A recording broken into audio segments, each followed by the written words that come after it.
ఎంత విశ్రాంతి తీసుకుంటావో తీసుకో, కానీ మొదలు పెట్టాక మాత్రం విధ్వంసం సృష్టించేంత వరకు వెనకడుగు వేయకో. నిజం కూడా ప్రతిరోజు ప్రచారంలో ఉండాలి, లేదంటే అబద్ధం నిజంగా మారి రాష్ట్రాన్ని, దేశాన్ని కాదు ప్రపంచాన్నే నాశనం చేస్తుంది. అర్థమైందనుకుంటా. చరిత్రలో మిగిలిపోయేంత పెద్ద విజయం రావాలి అంటే చెయ్యాల్సింది ప్రయత్నం కాదు, యుద్ధం. గుర్తుంచుకోండి, అన్నీ చదివినవాడు ఉద్యోగం కోసం పోరాడుతుంటే ఏమీ చదవనివాడు వ్యాపారం పెట్టి వాళ్ళకు ఉద్యోగం ఇస్తున్నాడు. అవునా? ఇక్కడ ఎవరు గొప్ప? విద్య ఉన్నవాడా, వివేకం ఉన్నవాడా? మీరే ఆలోచించండి. ఒకరి వెంటపడటం ప్రేమ అయితే, ఒకరి సంతోషం కోసం ఆగిపోవడం కూడా ప్రేమే అవుతుంది కదంటారా? ఒంటరితనం ఇచ్చినన్ని సందేశాలు, అనుభవం నేర్పినన్ని గుణపాఠాలు, గాయపడ్డ గుండె చెప్పినన్ని జాగ్రత్తలు మేధావులు కూడా బోధించలేరు కదంటారా? వర్షం వల్ల వచ్చిన చీమల్ని చేపలు తింటాయి. అదే నీళ్లు ఆవిరైపోయాక చచ్చిపోయిన చేపల్ని చీమలు తింటాయి. అందరికీ అవకాశం వస్తుంది, కానీ సమయం కోసం వేచి చూడాలి. ఎవరు తక్కువ కాదు, అలాగే ఎవరు ఎక్కువ కాదు. గుర్తుంచుకోండి. ఎవరు మారాలి, ఎవరి కోసం మారాలి? పొద్దున్నే లేచి అరగంట వ్యాయామం చేయటం చేత కాదు, కానీ 100 ఏళ్ళు బ్రతికేయాలి. ఓటు వేయడం చేత కాదు, కానీ దేశం మారాలి. తిరగబడే దమ్ము లేదు, కానీ అవినీతి అంతమవ్వాలి. ఒక్క మొక్కను నాటలేం, కానీ కాలుష్యం పెరగటం ఆగిపోవాలి. అంతేనా? పేదోడికి పెద్దోడికి మధ్య పోరాటంలో పెద్దోడు గెలిచాడు.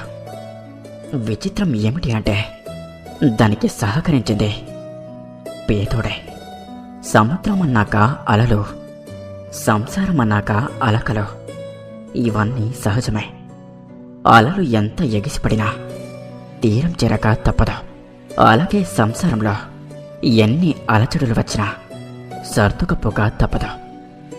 గుర్తుంచుకోండి. బాగా నచ్చిన మగవారితో స్త్రీలు ఇలా ప్రవర్తిస్తారు. మొదటిది, స్త్రీలు వాళ్లకు నచ్చిన ఆ వ్యక్తితో బాగా సాన్నిహిత్యంగా ఉండాలని కోరుకుంటూ ఉంటారు, అలాగే ఉంటారు కూడా. రెండవది, వారికి నచ్చిన పురుషులతో స్త్రీలు ఎక్కువగా సమయాన్ని గడపాలని చూస్తూ ఉంటారు. ఇక మూడవది, తమకు బాగా నచ్చిన పురుషులు ఏదైనా సమస్యతో బాధపడుతూ ఉంటే వారికి అండగా నిలబడతారు. నాలుగవది, తనకు నచ్చిన వ్యక్తి కోసం స్త్రీలు తమను తాము పూర్తిగా వదులుకుంటారు. అందరినీ మెప్పించే మంచితనం నీలో లేకున్నా, ఎవ్వరినీ నొప్పించే మనస్తత్వం నీలో లేకుంటే చాలు. భగవంతుడు ఎప్పుడు కూడా మీ పక్షానే ఉంటాడు. గుర్తుంచుకోండి. ఏది తప్పో ఏది ఒప్పో మన అంతరాత్మ చెప్తూనే ఉంటుంది. తెలియదనడం ఆత్మవంచనే అవుతుంది. అర్థమైందనుకుంటా. శరీరం అందంగా ఉన్నవారిని ఈ ప్రపంచం ఇష్టపడుతుందేమో, కానీ మనసు అందంగా ఉన్నవారిని భగవంతుడు ఇష్టపడతాడు. అందం ఈ ప్రపంచమేమో, కానీ భగవంతుడు ఈ సృష్టి. అర్థమైందనుకుంటా. ఎన్నో రంధ్రాలతో ఉన్న వేణువును సరిగ్గా ఉపయోగిస్తే అద్భుతమైన రాగాలు పలికిస్తుంది. జీవితము అంతే. దాన్ని మలిచే తీరు నీ చేతిలోనే ఉంటుంది. గుర్తుంచుకోండి. గుణం గుడ్డిది, ఆలోచనలు అవిటివి అయితే ఎన్ని పూజలు పునస్కారాలు చేసినా భగవంతుడు ఎప్పటికీ మెచ్చుకోడు. గుర్తుంచుకోండి. నీదంటూ ఏదీ లేదు. నువ్వు మరణించిన తర్వాత దేన్ని తీసుకెళ్ళలేవు. భౌతిక అవాస్తవిక అంశాలు అన్నీ కూడా ఇక్కడే వదిలేసి వెళ్ళాలి. గుర్తుంచుకోండి. కర్తవ్యాన్ని నిర్వర్తించడంలో ఎప్పుడు కూడా సిగ్గుపడకూడదు. మనిషి తన కర్మల వల్ల గుర్తింపు సాధిస్తాడు. సరైన పని చేసిన వ్యక్తిని ప్రపంచం తప్పకుండా కీర్తిస్తుంది. నీ కర్తవ్యం నుంచి పారిపోవడం ఎప్పటికీ మంచిది కాదు, గుర్తుంచుకోండి. మురికిగా ఉన్న గదిలోకి మనమే ప్రవేశించలేము. అలాగే చెడు భావాలతో నిండి ఉన్న మనసు అనే గదిలోకి భగవంతుడు కూడా ప్రవేశించలేడు. మనసు పరిశుద్ధమైతే భగవంతుడు ఆ పవిత్రమైన ఆసనంలో తప్పకుండా వచ్చి కూర్చుంటాడు. ఈరోజు మంచిది కాదు అని తలచి రేపు చేద్దాము అనుకోవటం ఎప్పటికీ మంచిది కాదు. మంచి చెడులు చూడటం కన్నా లక్ష్య సాధనలో మంచి కనపడుతుంది అని గ్రహించగలగాలి. అర్థమైందనుకుంటా. ఒకరికి అన్యాయం చేసి బ్రతికే బ్రతుకులు ఇప్పుడు సుఖంగా ఉండవచ్చు, కానీ కాలం ఎప్పుడూ ఒకేలా ఉండదు. ఎంతటి వారైనా ఎప్పటికైనా అంతకు అంతా అనుభవించక తప్పదు. కర్మ ఎవ్వరినీ వదిలిపెట్టదు. న్యాయానికి నిదానంగా గెలుపు తప్పకుండా ఉంటుంది, గుర్తుంచుకోండి. అనుమానంతో బ్రతికేవారికి ఈ ప్రపంచంలో ఎంత వెతికినా ఆనందమే దొరకదు కదంటారా. ధర్మంగా నడుచుకునేవారిని అధర్మం ఎప్పుడు వెంటాడదు. ఒకవేళ వెంటాడినా భగవంతుడు వెంట ఉండి కాపాడతాడు, గుర్తుంచుకోండి. మానవుడు పాత వాటిని విడిచిపెట్టి కొత్త వస్త్రాలను ధరించినట్లు ఆత్మ కూడా పాత మరియు పనికిరాని వాటిని విడిచిపెట్టి కొత్త భౌతిక శరీరాలను స్వీకరిస్తుంది. నీ ఉద్యోగం, నీ హోదా, నీ అధికారం, నీ ధనం, నీ పలుకుబడి కొంతకాలం వరకే ఉంటాయి. నీ శరీరం కూడా నీ మాట వినని రోజంటూ ఒకటి తప్పకుండా వస్తుంది. జాగ్రత్తగా ఉండు.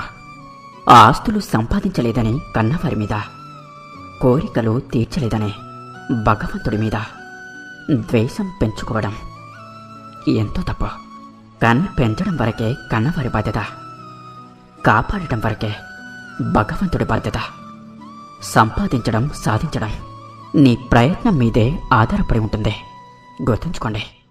పాపాలు చేసి దేవుళ్లకు దీపాలు పెడితే చేసిన పాపం ఎక్కడికి పోదు. కర్మఫలం ఎవరిని వదిలిపెట్టేదని మర్చిపోకండి.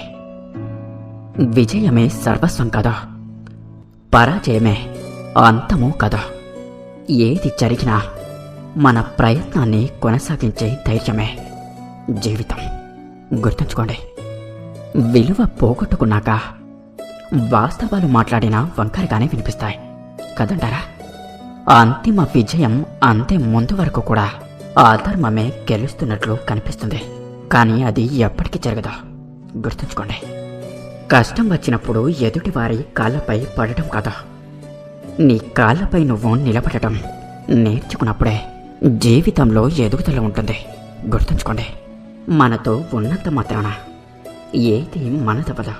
మనలో ఉంటేనే అది మనదవుతుంది, అర్థమైందనుకుంటా.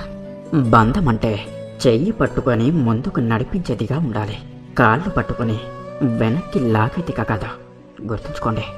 నువ్వు వెతుక్కుంటూ వెళ్ళిన ప్రేమ కంటే నిన్ను వెతుక్కుంటూ వచ్చిన ప్రేమను స్వీకరించినప్పుడే జీవితం చాలా సంతోషంగా ఉంటుంది. మధ్యతరగతి జీవితాల్లో నచ్చిన పని నేర్చుకునేందుకు అవకాశం ఉండదు. ఇక చేసే పనిలో సంతోషమూ ఉండదు. మెరిసేదంతా బంగారం కాదు, అలాగే మంచిగా మాట్లాడే వాళ్ళంతా మన వాళ్ళు కాదు. జాగ్రత్తగా ఉండండి.